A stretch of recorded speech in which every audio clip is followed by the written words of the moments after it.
The quiet shockwave. Buckingham Palace tends to absorb dramatic headlines like a centuries-old sponge: wars, divorces, abdications, Netflix deals. But the news that rippled through its corridors this summer arrived on slippered feet, almost embarrassed by its own importance.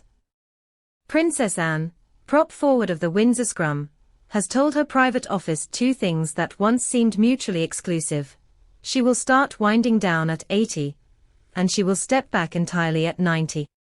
5 years, then 15, then silence. Courtie is accustomed to tethering the diary's stability to Anne's implacable motor, felt the sudden lurch of a train losing its engine on an uphill grade. One equerry reportedly murmured, "If Anne slows, does gravity win?" The iron spine of Windsor.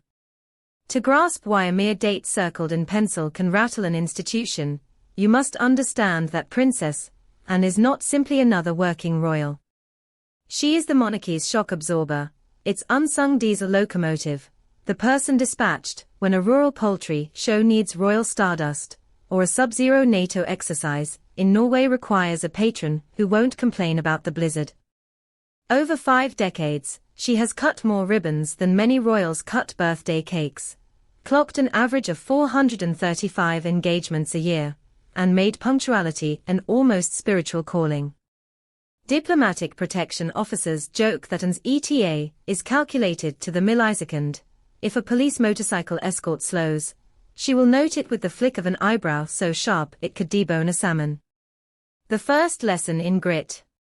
The legend starts in 1969, when an 18-year-old princess opened an education centre in Shropshire, before she'd even passed her driving test. She arrived in a downpour, accepted flowers already wilting, and stuck to the programme after the marquee tent collapsed in mud. A local journalist wrote, "The young lady smiled through a morning better suited to unpleasant poetry." Palace aides took note. The Queen's daughter possessed a natural disdain for comfort and a work ethic that bulged the seams of her court dresses. From there the trajectory was relentless. President of Save the Children at 19, Olympic equestrian at 22, first royal to compete in the Games, first royal to be nominated for the Nobel Peace Prize via her charity work. By 30, she'd flown so many economy-class charity hops that schedulers joked her passport sleeves needed WD-40. Every era tried to claim her as its own: 70s feminism, 80s humanitarianism, 90s stoicism amid Windsor fires, but Anne refused labels. Her guiding star, she once said, was merely getting on with it. The invisible scaffold. Anne's value to the monarchy cannot be televised, because it lives in the foothills beneath headline peaks. Picture a damp scout hut in Northumberland where teenagers present a recycled plastic canoe to a princess who remembers the name of each committee chair.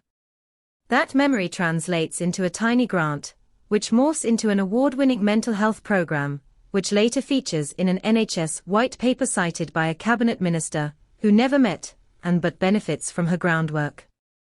Repeat the chain reaction 20,000 times, and you see the skeleton beneath Windsor's velvet cloak.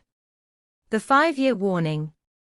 Last month, in a Buckingham Palace ballroom still smelling of beeswax and floral foam from Charles III's garden party, Anne hosted over 100 of her favourite charities. She shook 200 hands in 2 hours, spoke to each guest long enough to extract mission statements, then took the podium. There was no fanfare, no dramatic throat clear. She simply said she aimed to adjust the throttle at 80. Aides confirm she has penciled the 15th of August 2030 as the moment she will cede the front row of royal duty. At 90.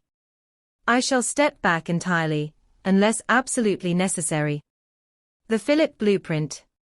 Observers immediately mapped her plan onto the timeline of her father, Prince Philip.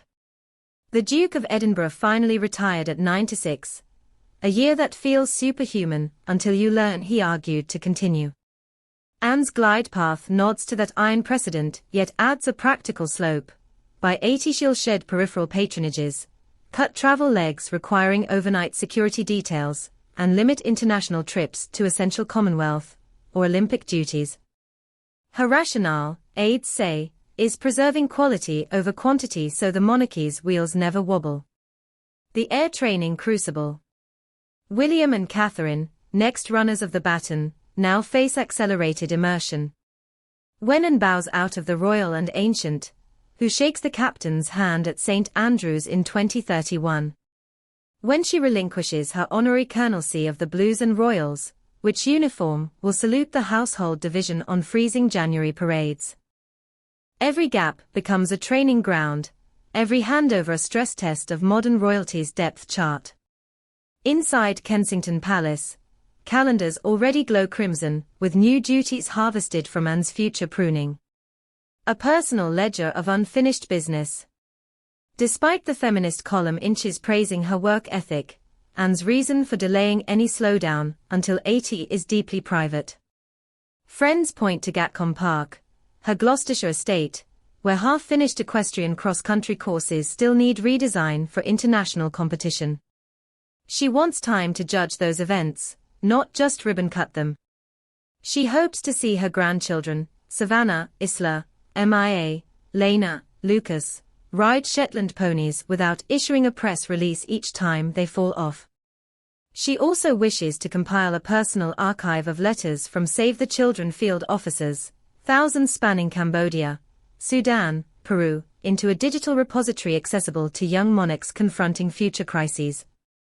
These are not bucket list items, they are legacy engineering. Coin of the realm. The Royal Mint's decision to strike a commemorative £5 coin for her 75th birthday became symbolic mortar in the edifice of her reputation. The obverse portrayed her profile wreathed not in laurel, but the motto, duty and devotion. Thomas Docherty's design tucked a subtle nod to her father, a tiny naval crown above her coat of arms. Numismatists noted a rare parallel. Only Elizabeth II and Prince Philip have enjoyed official coin portraiture in life.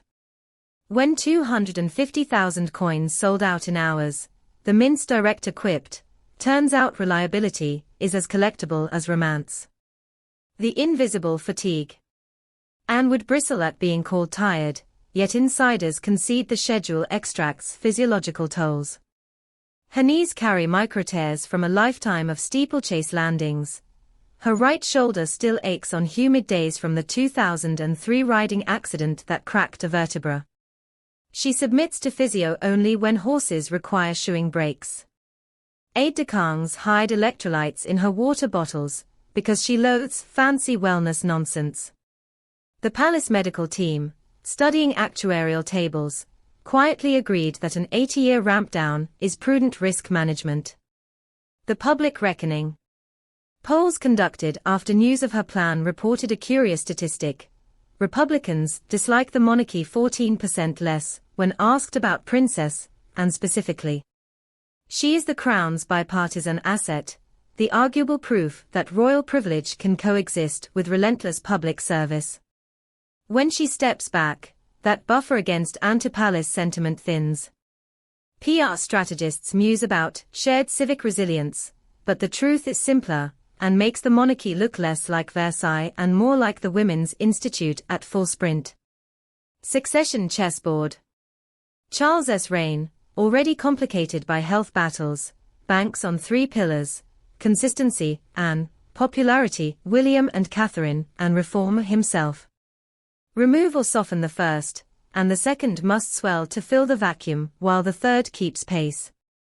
Critics of hereditary rule will amplify any stumble during the transition. Palace staff have coined the project codename Operation Seamless, ensuring Anne's decrescendo feels like an orchestrated coda, not a missed beat. Torchbearers in waiting.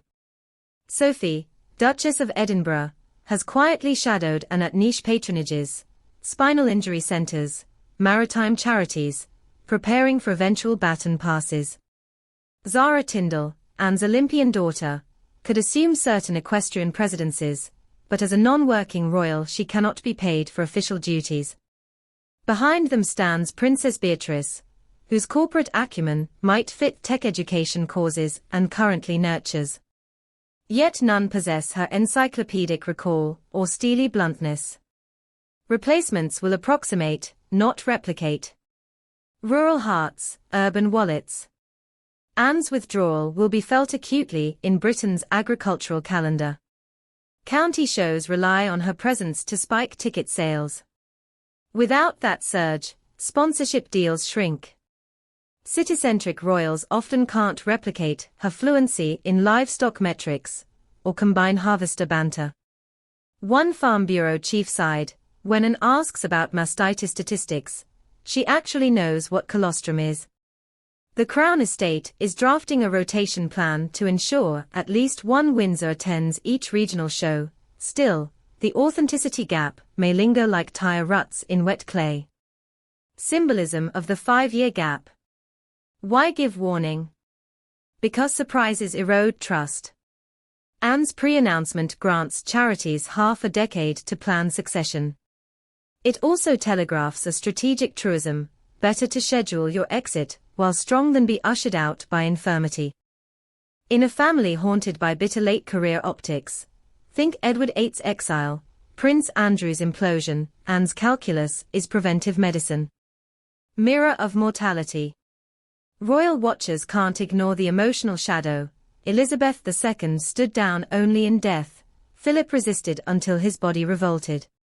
Anne, with characteristic contrarian flair, splits the difference, choosing her own horizon line, thereby mentoring younger Windsors on the dignity of knowing when to let the chrysanthemums bloom without your shears hovering.